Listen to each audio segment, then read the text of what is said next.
예, 오늘은 하나님이 준비하신 복음으로 참된 안식과 생명을 누리자, 이런 주제로 말씀을 드립니다. 예, 산모가 아기를 잉태하면 이제 태어날 아기를 위하여 모든 것을 준비하죠.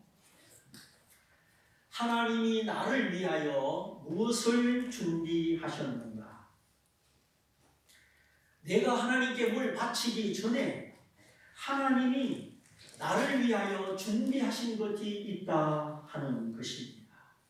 그것이 바로 복음, 복된 소식, 기쁜 소식이죠. 사람이 살아가면서 어떤 소식을 들으면 가장 기쁘겠습니까? 또 반대로 기쁘지 못한 소식, 슬픈 소식도 있죠.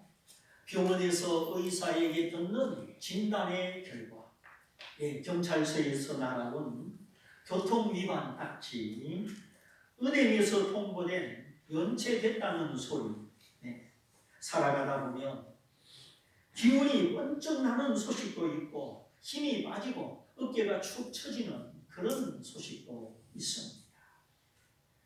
그러나 이 슬픔이 많은 세상 가운데 하나님은 우리를 위하여 기쁜 소식을 준비하셨습니다. 절대 우리를 실망시키지 않는 소리, 영원한 소망으로, 영원한 생명으로 인도하는 소리, 우리를 위하여 하나님이 준비하신 기쁜 소식은 모든 사람에게 복음이요, 구원이요, 능력입니다. 저는 고등학교 1학년 17살 때 이 기쁜 소식을 듣고 얼마나 울었는지 모릅니다. 그건 기쁨의 눈물, 감사의 눈물, 영원한 생명을 얻은 영광의 눈물이었습니다. 우리 대한민국 선수들이 올림픽에서 금메달을 따고 태극기가 올라가고 애국가가 울려 퍼질 때 때로 막 눈물을 흘리며 부르기도 하죠. 그 눈물은 슬픔의 눈물이 아니고 감격의 눈물이요, 기쁨의 눈물입니다. 사람은 참 희한하죠. 슬프고 억울할 때도 눈물이 나지만 기쁘고 즐겁고 영광스러울 때도 눈물이 납니다. 우리가 이 세상 살아가면서 슬픔의 눈물, 한탄의 눈물, 또 분노와 한의 눈물만 흘린다면 그 인생이 얼마나 쓰라리고 그 마음이 얼마나 아프겠습니까? 속고 속이는 세상, 찌르고 찔리는 세상, 하나님이 없고 사랑이 없고 구원이 없는 이 세상, 얼마나 눈물이 많습니까? 눈가에 흐르는 눈물, 눈동자를 맑게 하고 먼지를 씻어주고 안구 건조증을 막아줍니다. 그런데 마음 속에서 흐르는 눈물, 슬픔의 눈물, 분노의 눈물, 고통과 절망, 때로는 외로움의 눈물, 이런 눈물이 마음에 쌓이면 내가 무기력하게 될 수도 있고 범죄자가 될 수도 있고 또는 스스로 목숨을 끊을 수도 있습니다. 요즘 우리 사회 20, 30대의 자살률, 그리고 최근 들어 70대 전후 노년층의 자살률이 급증하고 있습니다. 그만큼 삶의 압박과 경제적 어려움이 심하기 때문이죠. 어느 때보다 우리가 깨어있고 건강하게 살고 감사하며 살고 우리 이웃을 돌아보며 살아야 할 때입니다. 내가 예수 안에서 받은 축복, 하나님이 그 아들 예수로 말미암아 준비하신 이 복음의 축복, 이 축복을 최고의 복으로 여기고 생명을 얻은 감사, 천국을 얻은 감사, 이 감사 속에서 기쁘게 살고 몸과 마음이 건강하게 살고 이웃을 돌아보며 살아야 하겠습니다. 극단적인 선택을 하는 대부분의 사람들이 다 그쳐가는 과정이 있고 특징이 있지요. 어느 날 하루아침에 갑자기 그런 선택을 하는 게 아닙니다. 나무 한 그루가 죽어갈 때도 잎이 시들시들해지고 가지가 축 처지고 푸른 빛을 잃고 그리고 서서히 말라 죽어갑니다. 비가 오지 않거나 뿌리가 빨아들이지 못하거나 아니면 병충해에 걸리거나 여러 원인들 때문에 갑자기 죽는 게 아니고 서서히 푸른 빛을 잃어갑니다. 근데 그런 사람들은 몇 가지 특징이 있는데 첫째는 지쳐있다 하는 점입니다. 물론 열심히 살다가 잠깐 지치는 것 그걸 말하는 건 아니죠. 위로가 없고 소망이 없는 채로 지치고 지친 삶의 흔적, 우울증도 그렇고 극단적 선택을 하는 분도 그렇고 그 지친 표정, 지친 삶, 그래 삶의 의욕이 없고 삶의 목표가 없어집니다. 두 번째, 그 사람 주변에는 친구가 없습니다. 커피 마시고 그런 친구는 있을 수 있지만 기쁨과 슬픔을 나누고 마음을 나눌 만한 그런 친구가 없습니다. 사탄의 전략은 친구가 없게 만들고 외롭게 만들고 나는 혼자뿐이구나 이런 마음을 심어주면서 고립을 시키는 거죠. 정신적인 고립을 시키는 겁니다. 깊은 산 속에서 동굴에서 사막에서 혼자 고립되면 아주 위험하지요. 친구가 없이 홀로 있다가 넘어졌을 때 일으켜줄 동무가 없는 사람에게는 화가 있으리로다. 솔로몬의 전도서에 혼자 있다가 넘어졌을 때 일으켜줄 친구가 없는 사람은 화가 있다, 재앙이 있다. 아주 강하게 무겁게 표현을 하였습니다. 그러므로 우리가 생활이 어렵고 힘들수록 친구가 있어야 되고 하나님을 가까이 하나님을 친구 삼아야 하는 것입니다. 인생의 모든 슬픔, 고통, 모자람, 때로는 질병과 죽음조차도 우리가 하나님 앞에 서면 기도로 나아가면 그런 것들이 무력하게 되고 우리가 뛰어넘게 되는 것입니다. 나 홀로 무거운 짐을 지고 갈 때 홀로 걷는 인생, 그 발걸음이 얼마나 무겁고 지치는지. 얼마 전에 서울시민 일부를 대상으로 조사를 해봤죠. 갑자기 위급한 일을 당했을 때 도움을 줄 만한 사람이 있느냐? 80%는 위급할 때 연락할 만한 데도 없고 도움을 줄 만한 사람이 없다는 것입니다. 우리 사회의 인간관계 안전망이 참 연약하구나. 그러므로 우리가 어려울수록 체면 차리지 말고 부끄러워하지 말고 자기 사정을 이야기하고 기도를 부탁하고 슬픔과 기쁨을 함께 나눌 수 있는 이런 모습을 유지해야 되고 하나님을 더 가까이 하나님을 친구 삼는 신앙의 열정과 노력을 더해야 하는 것입니다. 우리 한국 사람들은 그 유교 문화, 알게 모르게 체면 문화, 이런 문화적 감성이 풍부합니다. 남에게 부담 주면 안 된다. 폐해를 끼치면 안 된다. 그래서 어떤 고통과 아픔, 문제가 있어도 이웃에게 말을 하거나 도움을 청하거나 솔직히 고백하지 못합니다. 하나님께도 마찬가지. 하나님께 다 들었고 겸손하게 반성하면서 하나님께 매달리고 내가 기어이 하나님의 도움을 받으리라. 하나님의 응답을 받으리라. 성경은 그렇게 하라고 가르치고 그런 신뢰가 많이 나와 있는데 하나님께 매달리고 하나님의 도움을 요청하는 것, 그것을 쑥스럽게 생각하거나 부끄럽게 생각하는 이런 정적인 문화, 체면 문화, 이런 것들이 알게 모르게 우리 신앙을 방해하고 있습니다. 그래서 성경에 하나님은 어린아이 같은 성도들을 원하시고 어린아이 같은 성도들을 사랑하신다 하였습니다. 여기 어린아이는 이기심, 미숙함, 유치함, 이런 이미지의 어린아이가 아니죠. 솔직하고 순수하고 하나님의 말씀, 하나님의 권위에 복종하고, 이렇게 겸손과 복종의 상징, 하나님 앞에 겸손과 복종으로 나타나는 신앙적 자세와 특징, 이것이 바로 어린아이 같은 성도들의 모습입니다.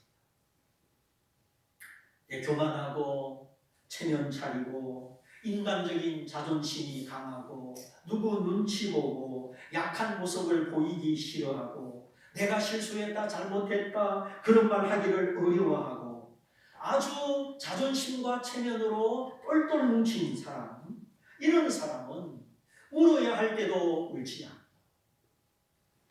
기도해야 할 때도 기도하지 않고 하나님 앞에 엎드리고 항복해야 할 때 항복하지도 않습니다. 야곱이 하나님 앞에 항복하지 않고 그 인간의 수단 방법 머리 쓰고 장깨 부리고 그러다가 야복강에서 항복하죠. 회개의 눈물, 깊은 반성, 처자도 초월하고 소떼 양떼 본도 초월하고 오직 하나님만 바라보고 하나님 앞에 엎드렸을 때 하나님은 야곱을 만나주시고 변화시켜 주셨습니다. 하나님과 더불어 기도의 실험, 회개의 실험을 하다가 하나님이 야곱의 환도뼈, 그 대퇴부 엄치뼈를 치니까 그날부터 야곱이 지팡이를 의지하며 살았습니다. 하나님의 지팡이, 말씀의 지팡이, 이제 하나님이 야곱을 인도하는 지팡이가 되고 하나님의 말씀이 야곱의 삶을 이끌어가는 안내자가 되었습니다. 고집의 환도뼈, 미련의 환도뼈, 자아의 환도뼈가 부러지고 하나님을 의지하는 삶의 새로운 지평을 열어가게 되는 것입니다. 그 이후 야곱의 인격의 변화, 삶의 변화가 나타났습니다. 그러므로 친구가 없는 사람, 하나님 없이 살아가는 사람 안 됩니다. 그건 위험합니다. 삶이 지쳤을 때, 친구가 없을 때, 그리고 절망에 빠졌을 때, 바로 마귀가 유혹함으로 극단적인 선택을 하게 되는 것입니다. 그런즉 우리는 너무 욕심부리지 말고 근심과 염려, 지나친 열정 속에 지치는 삶, 하나님을 예배하지 않고 은혜의 힘을 공급받지 않고 지나친 욕망, 지나친 열정으로 그렇게 살면 안 되는 것입니다. 하나님의 영광을 위하여 선한 욕망, 믿음의 욕망, 전도하고 선교하는 거룩한 열정, 이런 욕망과 열정을 나무라는 것이 아니라 하나님과 끊어진 상태, 하나님의 영광과 상관이 없는 인간의 욕망, 인간의 열정, 그것이 지나치면 우리는 반드시 지치게 되고 그 대가를 지불하게 되는 것입니다. 하나님이 준비하신 구원, 하나님이 준비하신 천국, 날마다 내 심령과 삶에 베풀어 주시는 하나님의 안식, 하나님으로부터 공급받는 준비된 은혜, 준비된 복으로 살아갈 때 그 마음에 여유가 있고 평강이 있고 조바심이 없이 균형 잡힌 삶을 살아가게 되는 것입니다. 내 생명이 살고 죽는 것, 내가 화를 받거나 복을 받는 것, 이 모든 것이 하나님의 은혜요, 하나님의 능력이요, 하나님의 손이다 딱 믿고 한 걸음 한 걸음 하나님과 동행하는 것입니다. 어떤 집착, 애착, 근심, 걱정, 비교의식, 과도한 욕망과 열정, 하나님이 함께하지 않는 나 혼자만의 삶, 거기서 우리는 지치게 되고 믿음이 약해지고 예배가 줄어들고 기도가 끊어지고 말씀의 빛이 희미해지면서 몸과 마음이 약해지는 것입니다. 그러므로 하나님보다 내가 앞서거나 하나님과 상관없이 살아가는 삶, 신앙이 형식이 되고 신앙보다 다른 어떤 것이 나를 이끌고 가는 삶, 위험합니다. 그렇게 내가 열정적으로 과도하게 앞서서 살아가는 삶, 뭔가 이득이 많은 것 같은데 잘 계산해 보면 이득이 별로 없습니다. 우리의 구원, 우리의 필요, 하늘과 땅의 모든 것을 준비하신 하나님, 여호와 이레, 하나님이 준비하셨다. 나를 사랑하시는 하나님, 완전하신 하나님, 하나님 그 품 안에 내가 어린아이같이 하나님을 따르고 하나님 손 붙잡고 살아갈 때 빛은 점점 밝아오고 소망은 점점 커지고 나를 위하여 하나님이 모든 것을 준비하고 계시는구나. 나를 위하여 내 자녀들을 위하여 좋은 것을 준비하신 하나님, 우리가 그 하나님을 가까이 그 하나님의 권위에 겸손과 복종으로 하나님 앞에 어린아이 같은 신앙 자세를 갖추면 우리는 지나치지 않아도 과도한 욕망과 과도한 열정이 아니라도 하나님의 은혜, 준비하시는 은혜 속에 살아갈 수 있어. 자녀를 위하여 부모는 항상 좋은 것을 준비하지 않습니다. 그런데 오늘날까지 내가 하나님보다 앞서고 하나님이 원치 않는 길을 다니고 그래서 그 결과 얻은 것이 무엇입니까? 우리는 무엇이 선인지 무엇이 악인지 무엇이 좋은 것이고 무엇이 안 좋은 것인지 아는 것 같지만 안다고 생각하지만 뒤돌아보면 내가 잘 알지 못했구나. 내가 좀 건방졌구나 깨닫게 됩니다. 하나님의 자녀는 하나님의 자녀로서 살아가야 되는 길이 있습니다. 세상 사람들이 살아가는 그 모습, 그 방법에 현혹되지 말고 내가 누구냐? 나는 하나님께 사랑받는 자요, 선택된 자임을 믿고 하나님이 돌보시고 하나님의 복 주시는 이 자녀라는 정체성을 굳건히 확실히 해야 하겠습니다. 오늘 성경에 나타난 아브라함의 모습, 어떻게 보면 이해될 수 없는 하나님의 요구에 그대로 순종합니다. 정말 어린아이같이 하나님의 말씀에 완전히 복종합니다. 아브라함아, 네가 사랑하는 아들 독자 이삭을 번제 제물로 바쳐라. 양을 바쳐라, 소를 바쳐라 그랬으면 얼마든지 바칠 수 있습니다. 그런데 아브라함을 향한 하나님의 요구는 아브라함의 외아들 독자 이삭이었습니다. 하나밖에 없는 아들, 100세에 얻은 아들, 하갈과 이스마엘 다 쫓아내고 믿음으로 얻은 아들, 약속의 아들, 그 아들을 바치라는 것입니다.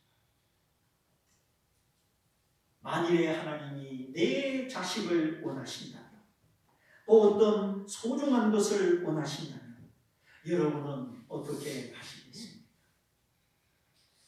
그런데 하나님의 이 요구에 아브라함은 두말 없이 어린아이같이 순종합니다. 칼을 높이 들고 이 제물을 잡으려는 순간 아브라함아 아브라함아 하나님이 급하게 두 번 불러서 중지시키시고 이렇게 말씀하셨죠. 네가 너의 독자 너의 아들이라고 아끼지 아니하였으니 네가 나를 경외하는 줄을 알았다.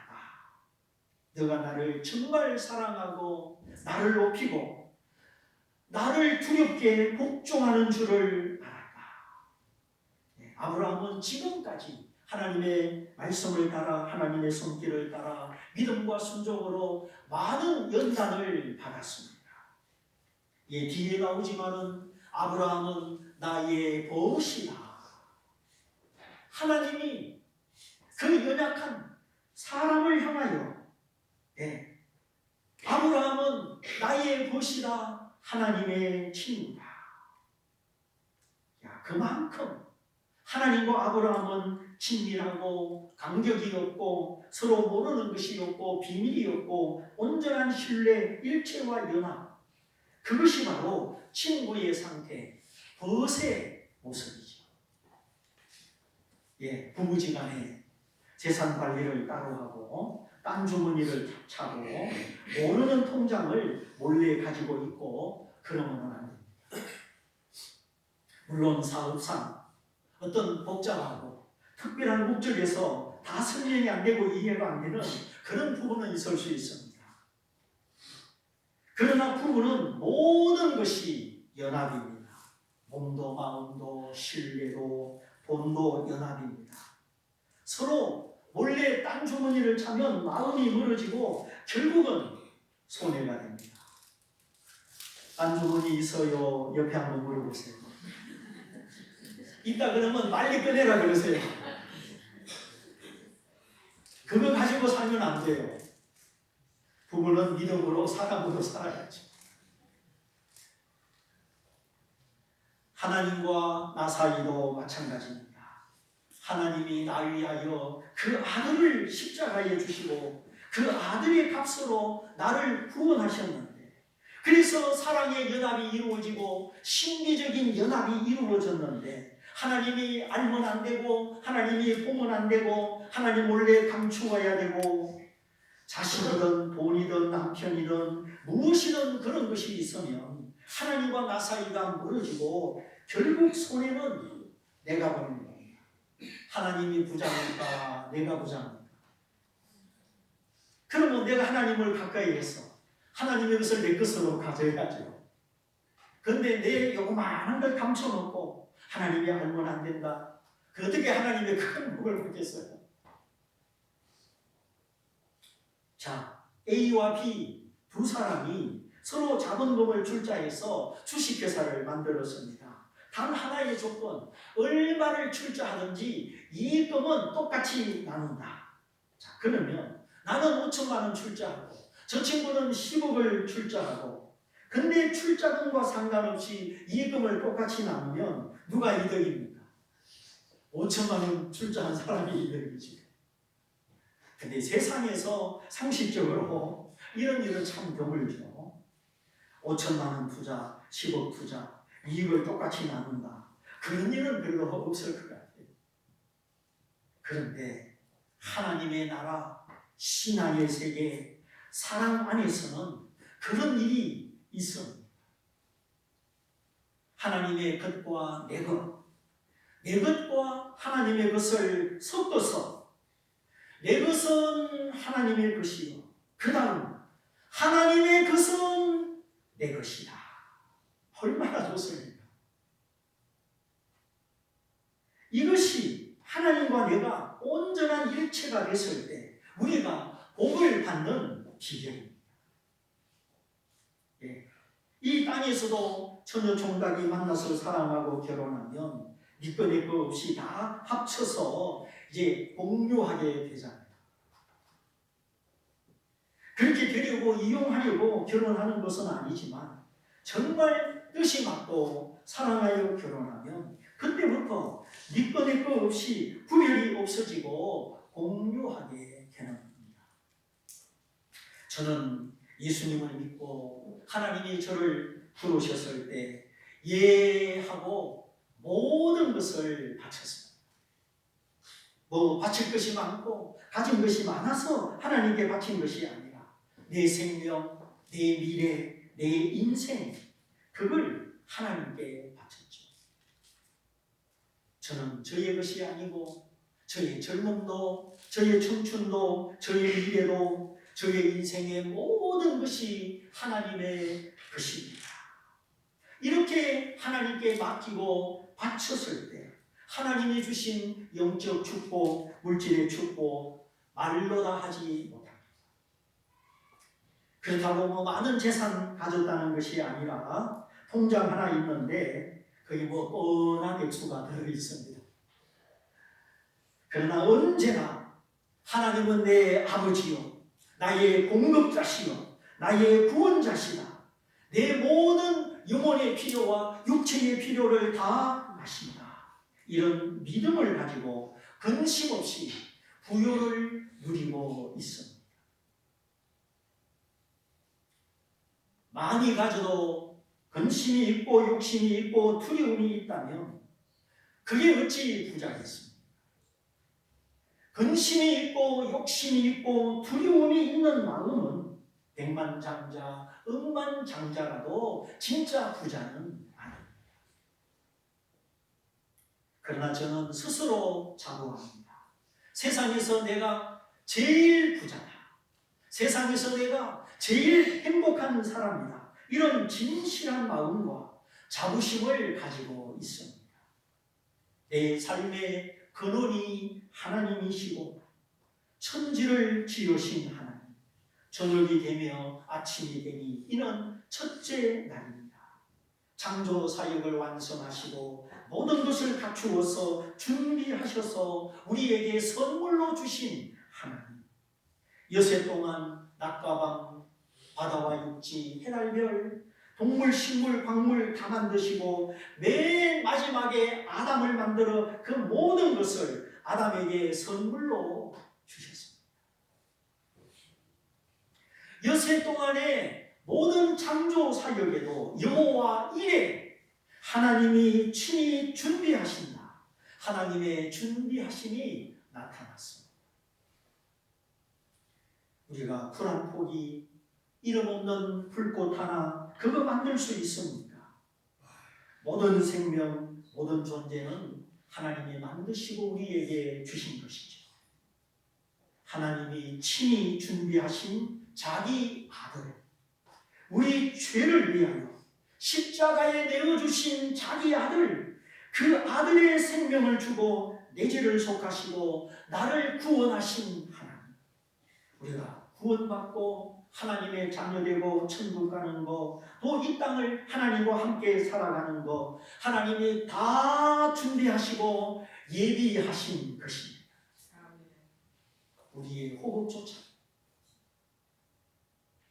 내가 남자로 태어나고 여자로 태어나고 내가 이런저런 혈액형을 가지고 태어난 거 어느 하나 내 힘으로 내가 만든 거 있습니까? 없습니다. 하나님이 예수 그리스도 안에서 만세전에 정하신 것이요, 하나님의 크신 주권과 사랑 속에 때를 따라 이루어진 하나님의 은총이요, 하나님의 준비하신 그대로 된 것이, 우리는 오늘 이날까지 하나님의 은혜로, 준비하신 은혜로 여기까지 살아왔습니다. 사랑하는 성도 여러분, 두려워하지 않기를 바랍니다. 근심하지 않기를 바랍니다. 모든 무거운 짐을 다 주께 맡기고 그때그때 하나님께 아뢰고 기도하시기 바랍니다. 아브라함에게 독자를 요구하신 하나님, 이것은 하나님 자신의 아들 독생자 예수님을 십자가에 내어주는 구원의 모형이요, 구원의 예표입니다. 미리 보여주는 표시, 예표. 아브라함 시대에 교회도 없고 성경도 없었지만 하나님은 자기 아들을 통하여 세상을 구원하실 계획과 섭리, 아들을 십자가에 희생하시는 그 심장을 가지고 계셨습니다. 아브라함 시대는 성경도 없고 계시도 작았고 오늘 우리 시대, 신약 시대만큼 풍성하지 않았죠. 성경을 읽어보면 아들을 통한 인류의 구원, 하나님의 구원 계획이 점점점 밝아지는 것을 보게 됩니다. 이것을 신학적으로 점진적 계시다 이렇게 말합니다. 그러나 우리에게는 점진적 계시지만 하나님께는 점진적 계시가 아닙니다. 하나님께는 과거도 없고 미래도 없고 항상 현재입니다. 천년이 하루 같고 하루가 천년과 같습니다.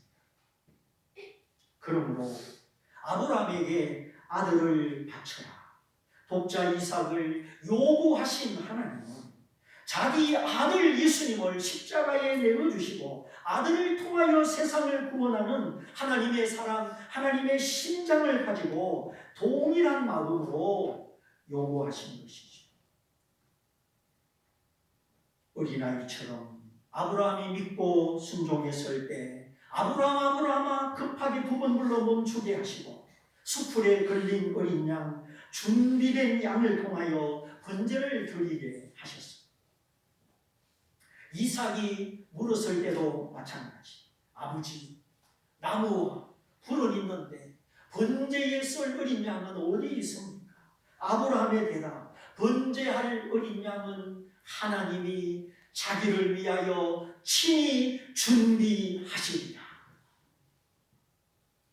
하나님은 저와 여러분의 구원, 우리의 일생의 모든 것을 위하여 다 준비하셨습니다. 그리고 우리가 하나님을 가까이, 하나님을 믿고 하나님 뜻대로 살아서 나를 위하여 준비된 이 모든 생명, 이 모든 복을 다 누리시기를 축복합니다. 여러분이 주님의 말씀을 더 사랑하고 주님을 더 사랑하셔서 하나님이 그리스도 안에서 내 영혼의 필요와 육체의 필요, 우리 자녀들의 육체의 필요와 영혼의 필요 다 준비하셨음을 아시기를 바랍니다.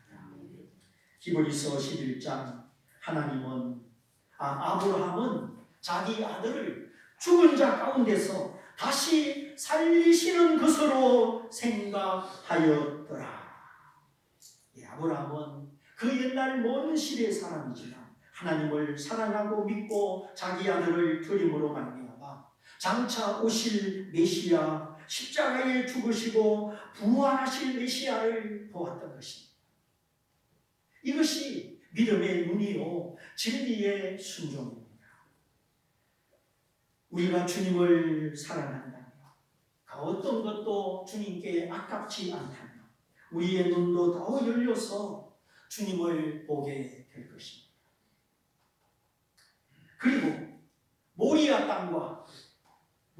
땅에 바쳐라 했는데 이 모리아 땅과 예루살렘의 일체성, 여기에도 복음의 비밀이 숨어 있습니다. 아브라함아, 내가 지시하는 산, 내가 지시하는 곳, 무려 여러 번 나옵니다. 아무 데나가 아니고 내가 지시하는 곳 모리아 산에 가서 이삭을 바쳐라. 아브라함 당시 모리아라고 불렸고 다윗 시대부터 예루살렘이라고 불렸는데 이 두 장소는 같은 장소입니다.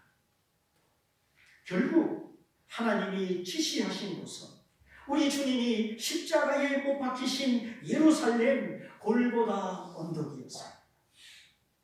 이 모리아라는 말은 일반적인 뜻으로 왕의 얼굴을 보다, 하나님의 얼굴을 보다, 이런 뜻입니다. 얼굴을 본다는 뜻입니다. 왕과 나 사이, 하나님과 나 사이 간격이 없고 정죄감이 없고 십자가의 주님 때문에 내가 날마다 왕의 얼굴 앞에, 하나님의 얼굴 앞에 나가는 것입니다.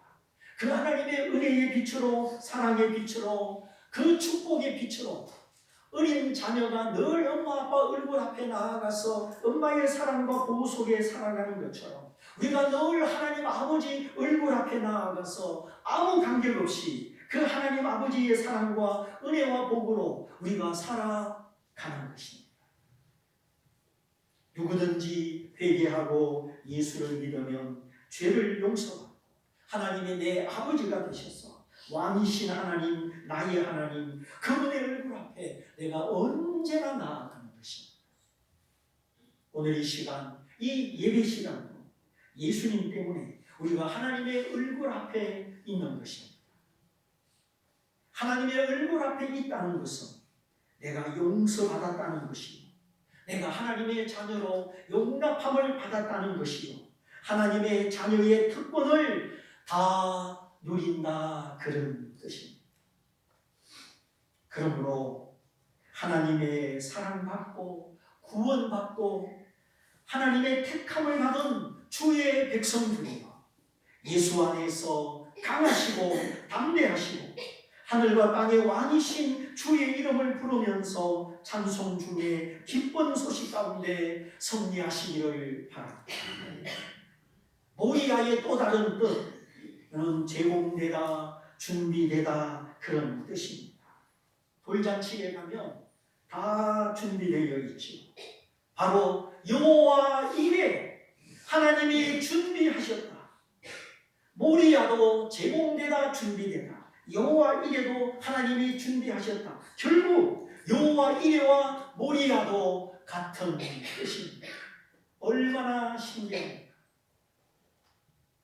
모리아 산에 그 골고다 언덕에 자기 아들을 대속의 제물로 나의 구원으로 준비하신 하나님, 내 공로로 되는 것 하나도 없지만 하나님은 예수 그리스도 안에서 우리의 구원, 우리의 모든 필요를 다 준비하셨습니다.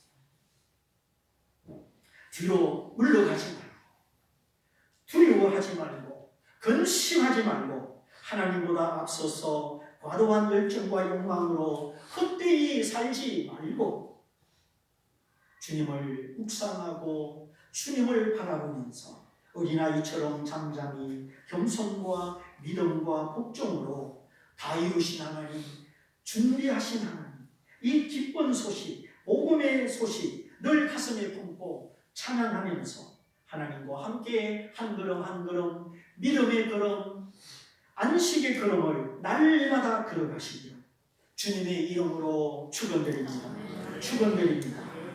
우리 말씀을 붙잡고 함께 기도하겠습니다. 주님, 하나님 아버지의 사랑 안에 모든 것이 다 있습니다. 오늘 제가 깨닫기 원하고 믿기를 원합니다. 아들을 주신 하나님, 그 아들과 함께 어찌 모든 좋은 것을 아끼시겠습니까? 내가 아무리 욕심을 부리고 욕심으로는 얻는 것이 없음을 깨닫고 이제 내가 하나님의 자녀된 이 기쁜 소식 가운데 하나님 아버지로부터 내 육체와 영혼의 필요, 내 현재와 미래의 모든 것 다 준비하신 하나님, 그 하나님을 힘입어 내가 믿음의 걸음, 안식의 걸음으로 살아가겠습니다.